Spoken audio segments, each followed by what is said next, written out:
C'est le titre de ce matin, la dernière génération, un peuple d'Enoch. Vous connaissez Enoch? Stéphane, tu connais Enoch? Oui? Qu'est-ce qui est arrivé spécial à Enoch?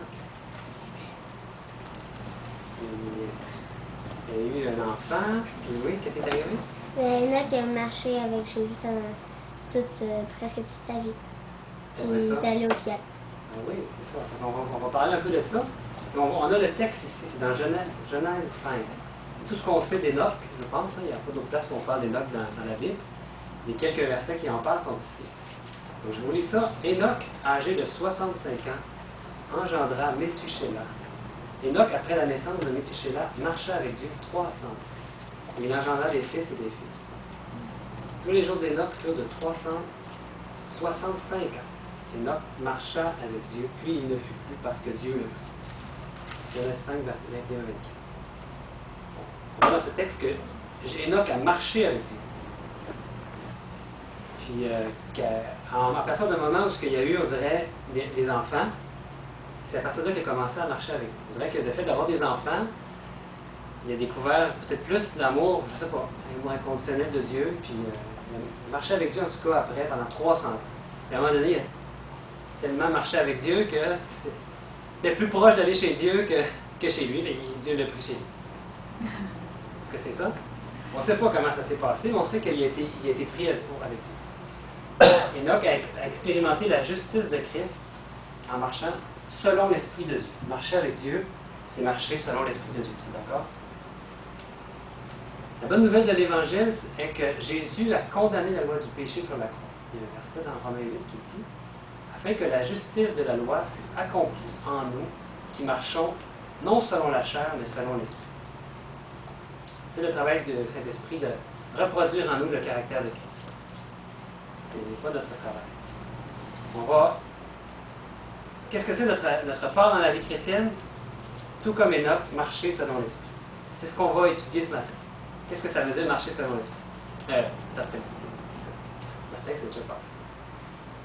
Il y a Élie aussi qui a été enlevé avec Dieu. Vous connaissez l'histoire d'Élie qui est parti sur des chariots avec des roues de feu. Il a été enlevé aussi, il n'est pas passé par la mort. Et que on peut se dire que Enoch et Élie représentent les prémices, ça veut dire les premiers fois. Un avant-goût, je ne sais pas comment le dire, les prémices de la dernière génération du peuple de Dieu qui va être présent sur la terre quand Jésus va revenir. Parce que ceux qui vont être présents sur la terre quand Jésus va revenir, comme Enoch et Élie, ne passeront pas par la mort. Intéressant, n'est-ce pas? Vous savez, dans la Bible, quand on regarde les types de personnes dans la Bible, on peut compter 3 types de personnes. Il y a les incroyants. Souvent, la Bible, on trouve dans le Nouveau Testament surtout l'homme naturel. Puis il y a aussi question de chrétiens charnels, chrétiens spirituels. En dehors de ces 3 sortes de personnes-là, il n'y en a pas d'autres. On va essayer de mieux comprendre qu'est-ce qu'il y en est. Vous savez, les chrétiens charnels et les chrétiens spirituels, ce sont des chrétiens qui ont été convertis, qui ont répondu à l'Esprit de Dieu, et qui sont nés de nouveau. Mais Paul souvent nous parle de chrétiens qui sont nés de nouveau, mais qui sont charnels, et d'autres qui sont spirituels. Donc c'est une question vitale, vous comprendrez, de savoir est-ce que je suis un chrétien charnel ou un chrétien spirituel? Est-ce que je marche selon la chair ou selon l'esprit? Qu'est-ce que ça veut dire marcher selon la chair? Ici, dans la définition qui est ici, chair égale la nature de l'homme telle qu'elle est dans sa condition déchue. Quand Dieu a créé Adam et Ève, à l'origine, il avait placé en eux, dans leur nature, certains désirs. Adam avait faim, il avait l'appétit, il avait certains besoins, il avait des sentiments, certains désirs. Et tout ça, c'était comment ça se passait, c'était contrôlé par l'amour de Dieu, qu'il avait placé en nous. Avant le péché d'Adam, ces désirs-là étaient contrôlés comme ça, comme je disais, par l'amour de Dieu. Bonjour, venez. Aucun de ces désirs-là que Dieu avait placés en eux, c'est quelque chose de normal que Dieu avait placé l'appétit, n'est-ce pas? C'est important d'avoir la faim. Si on ne sait pas ce qu'on faut manger, la faim, c'est quelque chose de souhaitable par Dieu. C'est un désir que Dieu avait mis en nous. Comme plein d'autres désirs. Mais aucun de ces désirs-là ne pouvait mal tourner, parce que c'était contrôlé par l'amour de Dieu que Dieu avait placé en nous. Maintenant, il s'est passé quelque chose quand il y a eu le péché. Quelque chose s'est passé à ce moment-là.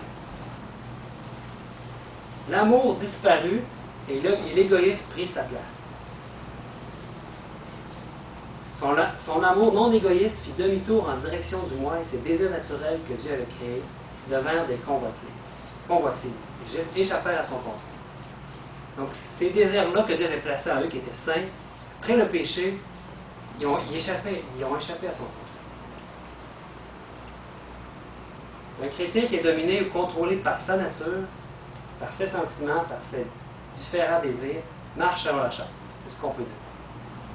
Moi, je suis d'accord avec cette définition-là, mais quand on voit cette définition-là, quand on est contrôlé par notre nature, par nos différents désirs, on marche selon la chair, on peut comprendre la définition marcher selon l'esprit, dans le fond, c'est l'opposé. Quand on marche selon l'esprit, ça suffit tout simplement permettre à ce désir non contrôlé de tomber sous le contrôle du Saint-Esprit. Permettre que ces désirs-là tombent sous le contrôle de l'Esprit. Dieu a besoin qu'on s'abandonne dans cette chose-là, qu'on lui permette de le faire. Il y a 3 motivations fondamentales qui contrôlent le chrétien charnel et l'homme naturel. Ici, le chrétien charnel et le naturel sont pris ensemble parce que ce sont des motivations, les mêmes motivations qu'ils ont, ces 2 types de personnes qu'on voit dans la Bible. Dans 1 Jean 2,15, on voit « N'aimez point le monde, ni les choses qui sont dans le monde. Si quelqu'un aime le monde, l'amour du Père n'est point en lui. Car tout ce qui est dans le monde, la convoitise de la chair, la convoitise des yeux et l'orgueil de la vie, ne vient point du Père, mais vient du monde. »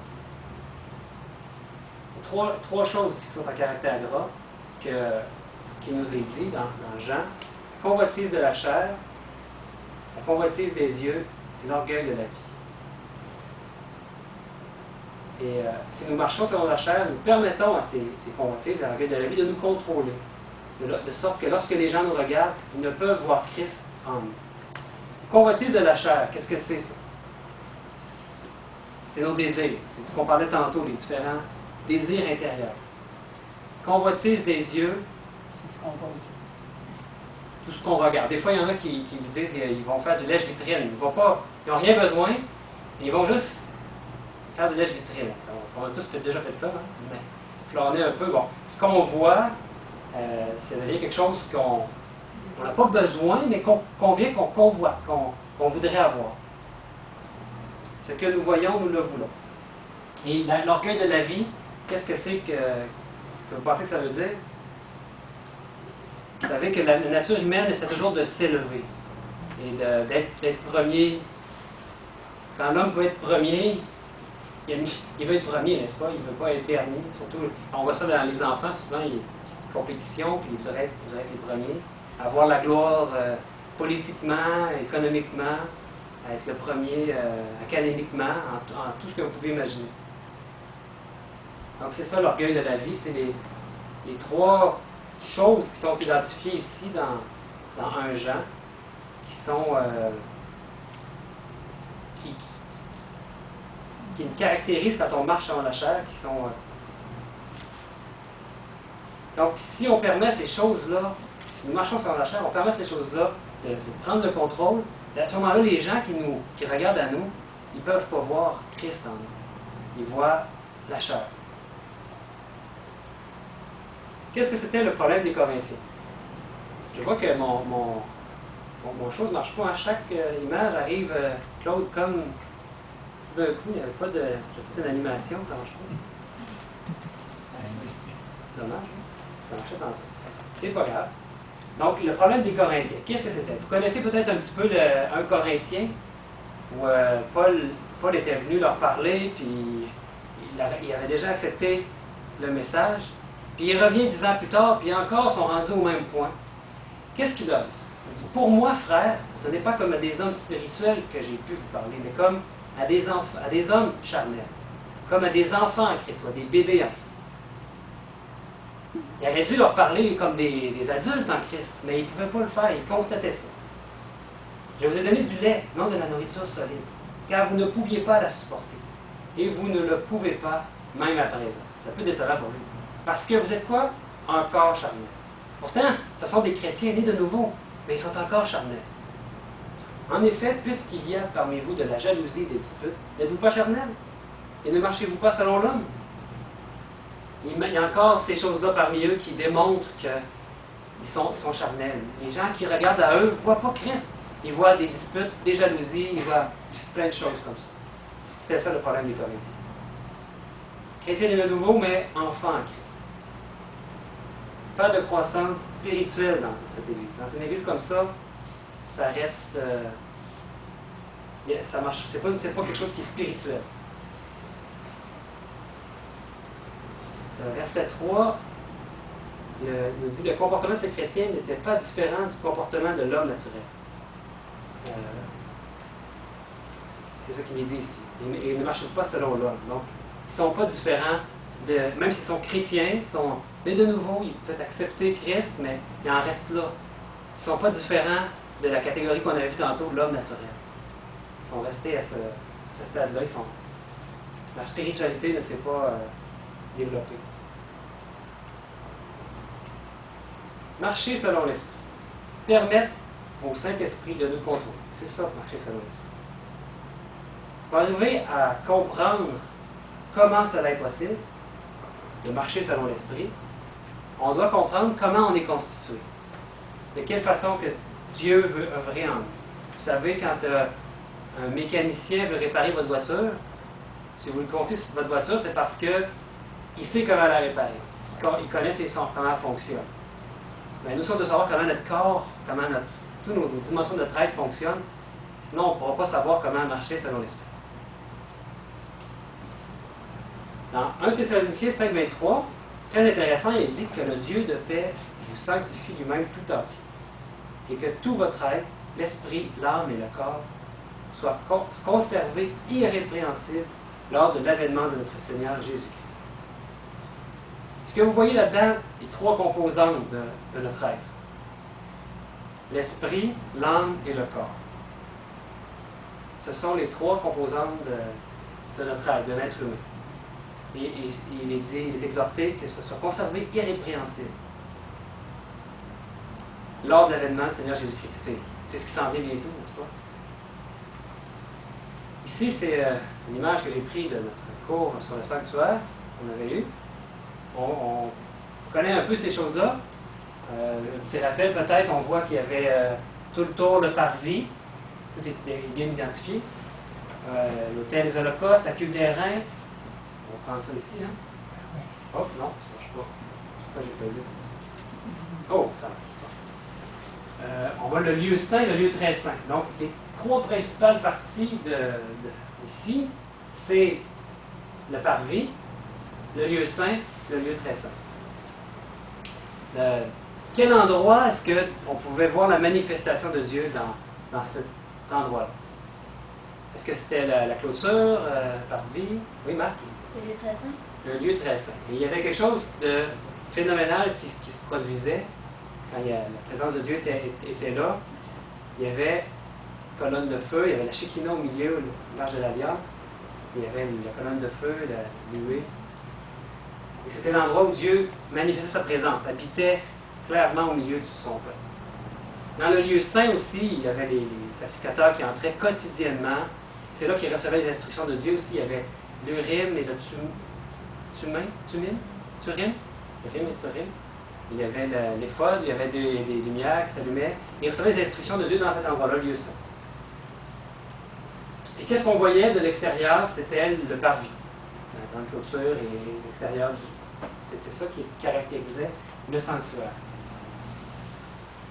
On sait que le sanctuaire préfigure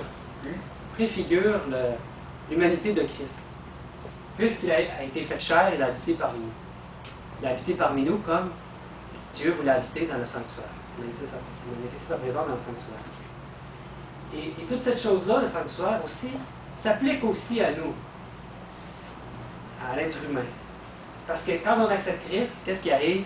On fait partie de son corps, on devient partie de son corps, de Christ.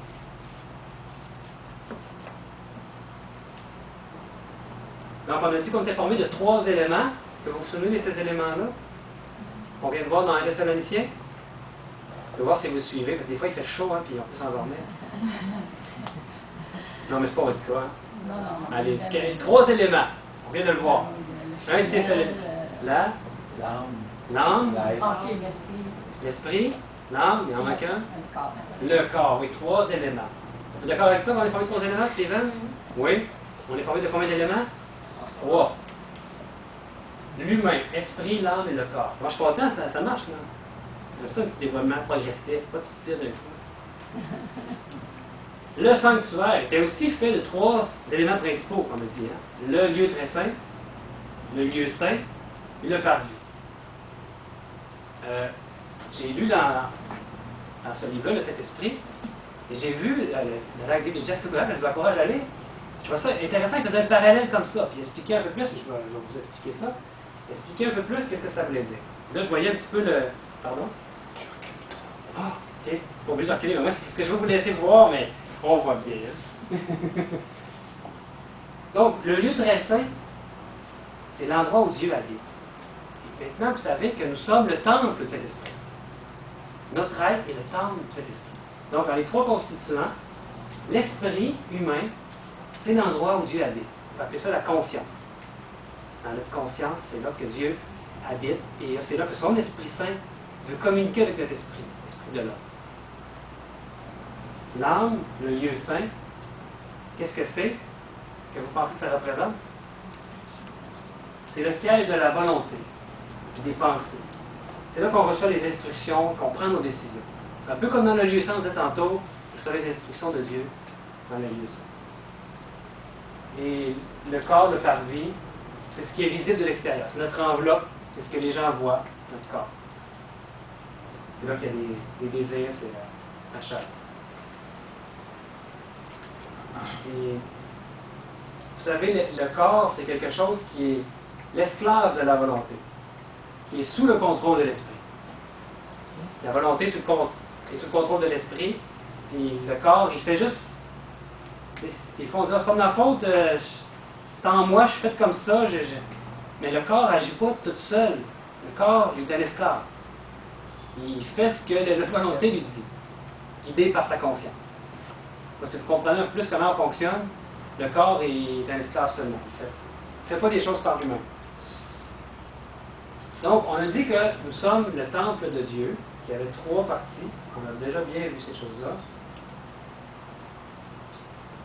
Et vous savez ce que faisait une fois par année, on a vu dans l'étude qu'on fait sur les expiations, une fois par année, il y avait la purification du lieu très saint. Donc, tout comme Dieu a purifié le temple par Christ, parce qu'en Christ, c'est lui qui est devenu la perfection, qui a purifié cette expiation de tous les péchés, il veut aussi purifier notre temple à nous, notre être tout entier, pour que nous puissions refléter sa gloire. C'est pour ça qu'on va être dans 1 Thessaloniciens 5,23, conserver irrépréhensible. C'est ce qu'il souhaite pour notre être tout entier. L'action du Saint-Esprit, de quelle façon il travaille? De l'intérieur vers l'extérieur. Ça, c'est la sanctification. Quand un chrétien est converti, que Dieu a parlé à sa conscience, le travail part de là. Vous savez, dans le lieu très saint, est-ce qu'il y avait une porte par en arrière? Il y avait un endroit, hein, par le lieu saint, par la volonté. Il y avait un endroit seulement. Tu ne peux pas accéder par un autre endroit. Tu ne peux pas passer par en haut.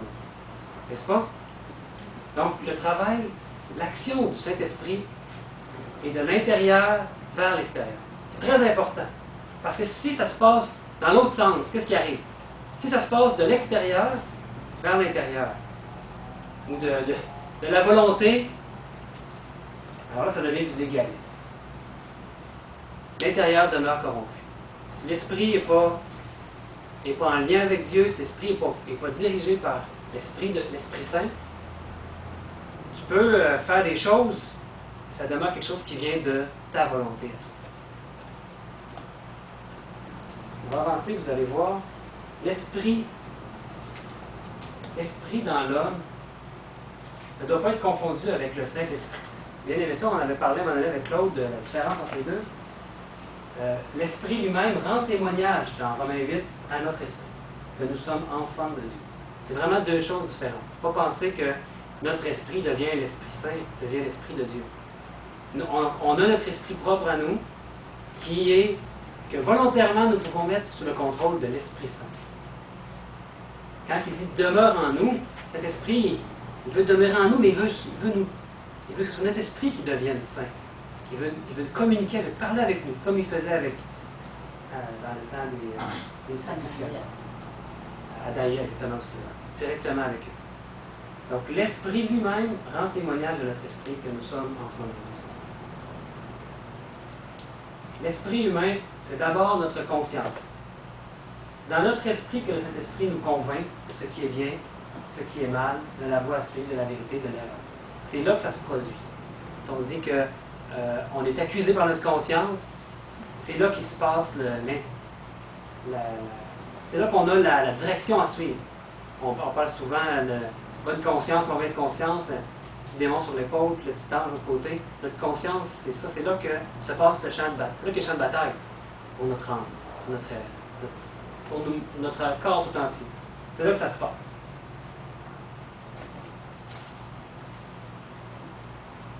Vous savez, les hommes ont quelque chose de différent des animaux. Les animaux ont un corps aussi.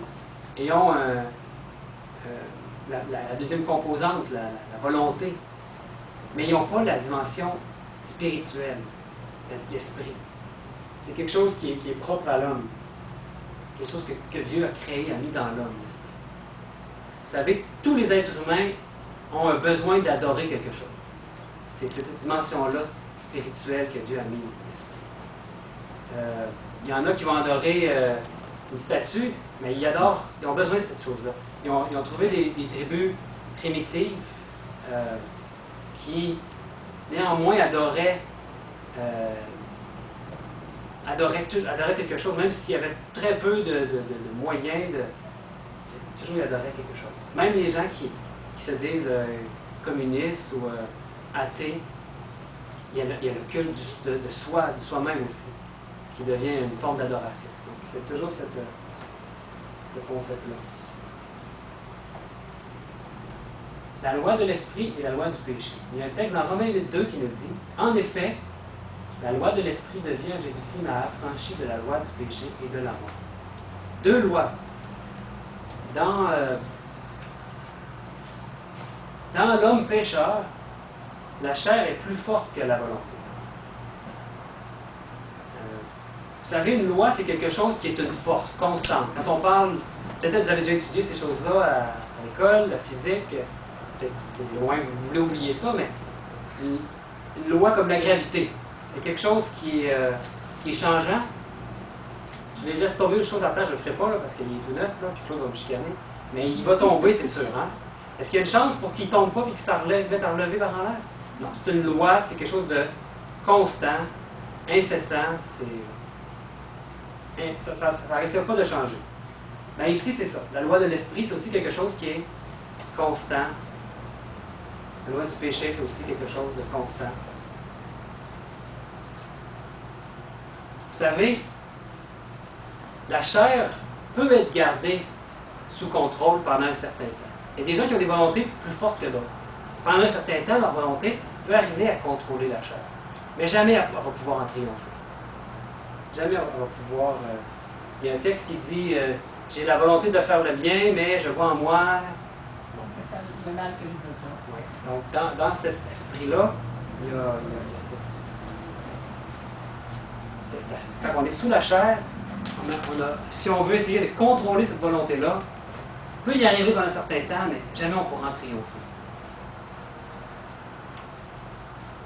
La loi de l'esprit est plus puissante que la loi du péché.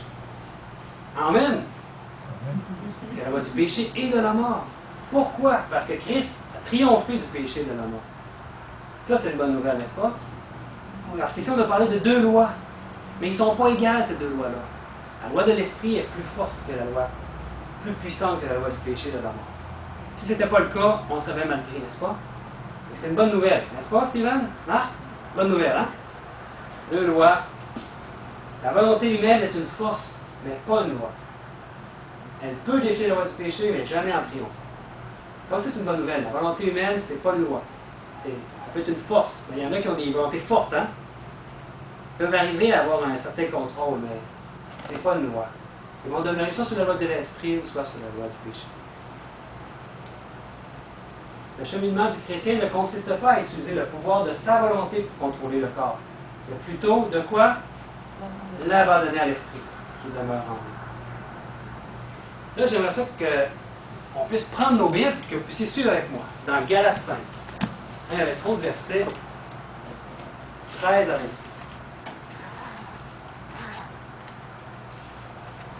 C'est bon aussi de prendre la Bible, de lire par nous-mêmes, ça nous réveille un petit peu. Êtes-vous bien, il n'y a pas trop chaud? Êtes-vous heureux? Grâce à Dieu. Ah, Dieu est bon. Qui est là? On va commencer au verset 13. Mais avant de prendre le verset 13, juste pour voir le contexte de ce qui est dit ici, au verset 1. On va juste lire le verset 1. C'est pour la liberté que Christ nous a affranchis. Demeurez donc fermes et ne vous laissez pas mettre de nouveau sous le joug de la servitude. Qu'est-ce qu'il est en train de nous dire ici, Paul? Il dit, vous êtes libres en Christ. C'est pour la liberté que Christ vous a affranchis. Donc il est en train de nous dire, on est libre en Christ, n'est-ce pas? Puis il nous dit, ne revenez pas en arrière. Comment dire, retournez pas au légalisme. N'essayez pas de vous sauver par la puissance de votre volonté. C'est ça qu'il est en train de nous dire. Ne laissez pas mettre sur le joug de la servitude. On va lire maintenant verset 13. Frères, vous avez été appelés à la liberté. Seulement, ne faites pas de cette liberté un prétexte de vivre selon la chair. Mais rendez-vous par la charité, serviteurs les uns des autres. Car toute la loi est accomplie dans une seule parole. Dans celle-ci, tu aimeras ton prochain comme toi-même. Ça, c'est la lettre. Et si vous mordez et vous dévorez les uns les autres, prenez garde que vous ne soyez détruits les uns par les autres. Le verset 16 maintenant. Je dis donc, marchez selon l'esprit et vous n'accomplirez pas les désirs de la chair. Verset 17, mais ce verset-là est souvent mal compris, car la chair a des désirs contraires à ceux de l'esprit. Et l'esprit en a de contraires à ceux de la chair. Ils sont opposés entre eux afin que vous ne fassiez point ce que vous voulez.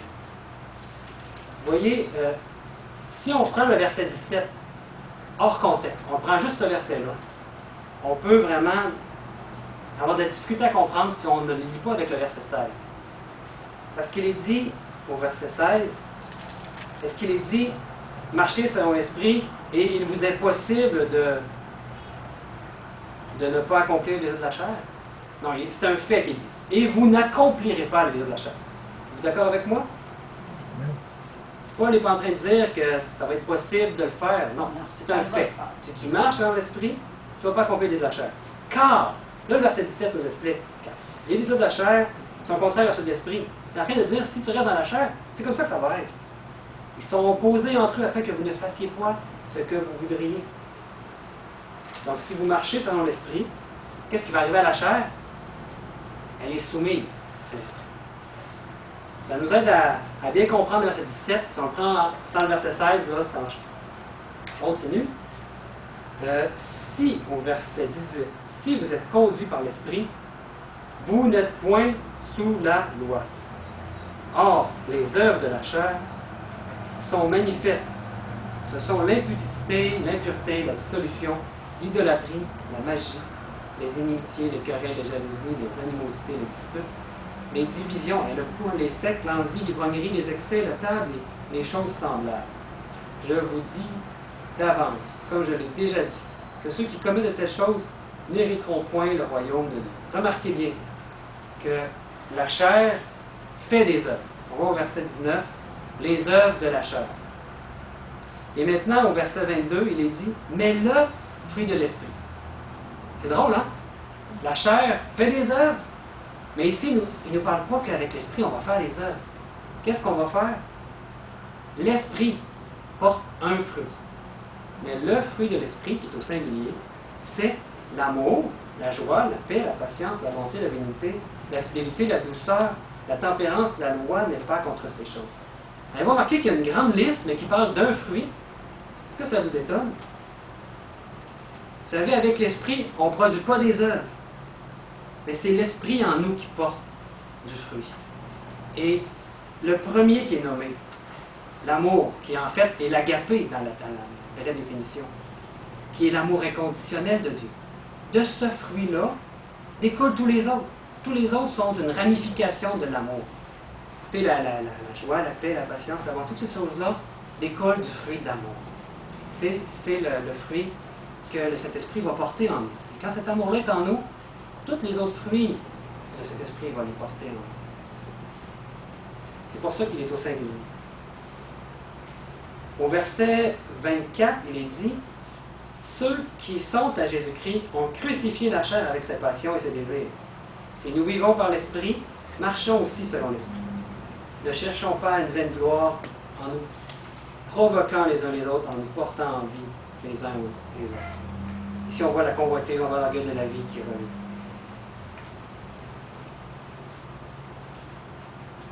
Dans Jean 1, 15, 4, il est dit « Demeurez en moi, et je demeurerai en vous. Comme le sarment ne peut de lui-même porter du fruit s'il ne demeure attaché au cep, ainsi vous ne le pouvez non plus si vous ne demeurez en moi. » Ne pouvons pas produire les fruits de l'Esprit. C'est l'œuvre du Saint-Esprit du commencement à la fin. C'est les œuvres de la chair et l'œuvre du Saint-Esprit. Notre œuvre, c'est la foi, c'est-à-dire demeurer en Christ. La justice de la loi est accomplie en nous alors que nous marchons selon l'Esprit. Vous savez, la justice de la loi, ce n'est pas du légalisme, mais c'est la manifestation de l'agapé, de l'amour inconditionnel de Christ. On le voit dans Romains 13, 10, où il est dit « L'amour est donc l'accomplissement de la loi. » On accomplit la loi quand on porte le fruit qui est l'amour. L'amour inconditionnel de Dieu. Si nous voulons garder les 10 commandements, nous avons besoin d'un ingrédient appelé l'agapé. Et nous ne pouvons pas le produire. C'est un don de cet esprit. On peut le demander à Dieu. Si on pense qu'on manque d'amour, on peut le demander à Dieu. Donne-moi, remplis-moi de ton amour. J'ai de la misère, mon Dieu. C'est quoi cet amour-là en moi, inconditionnel? Donne-moi cette plus d'amour. Et Seigneur, est-ce qu'il peut nous refuser une chose comme ça? Si vous demandez de gagner à 49, des fois, c'est ça, il va peut-être pas vous répondre. Hein? Demandez-lui, faites l'expérience. Demandez-lui de gagner à 49. Probablement qu'il ne va pas vous donner 1 million. Ce n'est pas nécessairement sa volonté. Mais si vous demandez de l'amour, il va vous le donner, c'est sûr. Donc, demandons à Dieu d'avoir plus d'amour et qu'il nous remplisse encore plus d'amour. Qu'est-ce que la perfection chrétienne? On termine avec ça ici. Vous savez, la perfection chrétienne, il y a des livres et des livres qui peuvent être écrits là-dessus. Hein? Et peut-être c'est mal compris, peut-être on a de la difficulté à bien comprendre ce que c'est la perfection chrétienne. Ça vous intéresse de savoir qu'est-ce que c'est la perfection chrétienne. Je ne prétends pas vous dire à 100%, mais aussi quelque chose d'intéressant. L'amour inconditionnel de Dieu reproduit en nous. L'amour agapé de Dieu en nous. Et pour bien le voir, vous connaissez Matthieu 5, verset 48? Où il dit « Soyez donc parfaits comme votre Père Céleste est parfait. » Et on peut prendre cette chose-là et on dit « Il faut que je sois parfait. » Puis là, on se met des fardeaux, puis on... Regardez bien, on va le prendre dans Romains 5, OK? À partir du verset 43. Matthieu, excusez-moi. Matthieu. Matthieu 5. On peut faire dire bien des choses quand on prend un verset, hein, puis on sort de son contexte, on ne lit pas tout autour. La perfection chrétienne. À partir de verset 43, il est dit « Vous avez appris qu'il a été dit, tu aimeras ton prochain et tu haïras ton ennemi. Et moi je vous dis, aimez vos ennemis, bénissez ceux qui vous maudissent, faites du bien à ceux qui vous haïssent, et priez pour ceux qui vous maltraitent et qui vous persécutent, afin que vous soyez fils de votre Père qui est dans les cieux. Car il fait lever son soleil sur les méchants et sur les bons, il fait pleuvoir sur les justes et sur les injustes. Si vous aimez ceux qui vous aiment, quelle récompense méritez-vous? Les publicains aussi n'agissent-ils pas de même? Et si vous saluez seulement vos frères, que faites-vous d'extraordinaire? Les païens aussi n'agissent-ils pas de même? Soyez donc parfaits comme votre Père céleste est parfait. Quand il dit soyez donc, c'est qu'il vient de. Il fait la conclusion de ce qui vient d'être dit. Donc, on ne peut pas prendre le mot parfait ici en dehors de ce contexte-là de l'amour. Du verset 43 au verset 47, il nous parle de l'amour inconditionnel de Dieu. Un amour qui dit même d'aimer ses ennemis. Donc, la perfection, mes frères et sœurs, c'est que l'amour inconditionnel de Dieu soit reproduit en nous. L'agapé de Dieu en nous. Donc, c'est ça qu'on peut arriver à des fausses conclusions si on prend ça dans son contexte. J'arrive à la fin. Pourquoi tantôt je disais que la dernière génération de chrétiens était un peuple d'Énoch?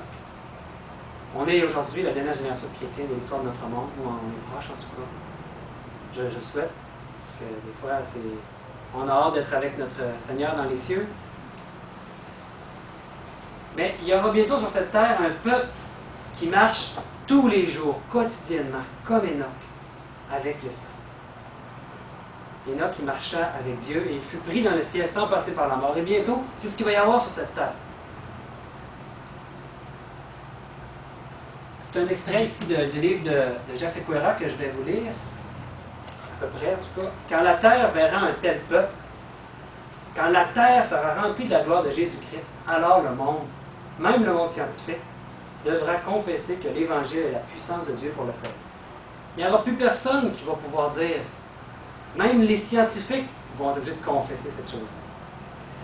On n'aura plus d'excuses pour rejeter Jésus-Christ. Alors il reviendra dans toute sa gloire sur les nuées pour prendre son peuple. Est-ce qu'on est arrivé à ça aujourd'hui? Pas encore tout à fait. Quand la terre va voir un peuple comme ça, la terre complète va être remplie de la gloire de Jésus. Prions afin que nous soyons prêts à souffrir dans la chair. Vous savez ici, souffrir dans la chair, Jésus a dit qu'on allait. Il n'a pas dit qu'on n'allait jamais souffrir. Hein? Il a dit, vous allez souffrir aussi, comme moi j'ai souffert. Et peut-être ça vous fait peur, mais vous savez, tantôt on parlait des différentes composantes de l'être humain. Et là, je vais lire. Hein? Quand on parlait des différentes composantes de l'être humain. Quand on parle de souffrance ici, vous savez, quand la chair, les désirs veulent faire des choses, puis que notre volonté le fait, notre chair est satisfaite de ça. On est bien là-dedans, on est correct, ça va bien notre chair. Quand notre chair veut des désirs qui sont contraires aux désirs de l'esprit, aux désirs de Dieu, qu'est-ce qui se produit? Il y a une contradiction, il y a une souffrance. Lorsque le Saint-Esprit nous pousse dans notre volonté, nous donne la volonté de résister à nos désirs de la chair. La chair est contente ou n'est pas contente? Elle souffre. C'est là la souffrance dans la chair qu'on vit. À cause du péché. Parce qu'oubliez pas que les désirs sont corrects pour Dieu. Au départ, Adam et Ève, ils étaient corrects. Puis c'est comme ça qu'on va être quand Jésus va revenir. La souffrance va s'arrêter.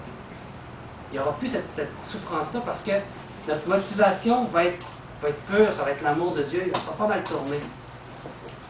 On va lire maintenant la fin, il nous dit, dans le Saint-Esprit de Jacques Sequeira, page 47. Prions afin que nous soyons prêts à souffrir dans la chair, à renoncer au moi, à prendre notre croix et à abandonner notre volonté à Jésus-Christ. La bonne action de la volonté, c'est l'abandon quotidien à Jésus-Christ. Voilà ce que notre volonté doit faire. La seule façon dont nous pouvons le faire, c'est en marchant constamment avec Dieu. En maintenant notre esprit en contact constant avec Dieu. Il y a deux manières d'y arriver. Quelle façon on peut arriver à ça? Bonjour. Bonjour. En communiquant avec lui dans nos pensées et en le laissant communiquer avec nous par l'étude de la vie. Par l'étude comme on fait aujourd'hui. Et de plein d'autres façons comme ça. Donc, un peuple d'Énoch, qu'est-ce que c'est? Marchons selon l'esprit comme Énoch et nous permettons à Dieu d'accomplir, de terminer son œuvre dans notre vie. Et à la fin, la dernière génération sera un peuple d'Énoch. C'est pour ça que ce peuple-là va être enlevé au ciel. Il pourra être enlevé au ciel. C'est pour ça qu'Énoch a été enlevé au ciel. Donc, marchons selon l'Esprit, mes frères et sœurs, et approfondissons cet amour inconditionnel de Dieu, que nous puissions porter le fruit de l'amour, le fruit de l'Esprit. Que Dieu vous garde. Amen. Amen. On va maintenant faire une prière avant de conclure, avant de la pause plutôt. Vous êtes prêts à vous mettre debout?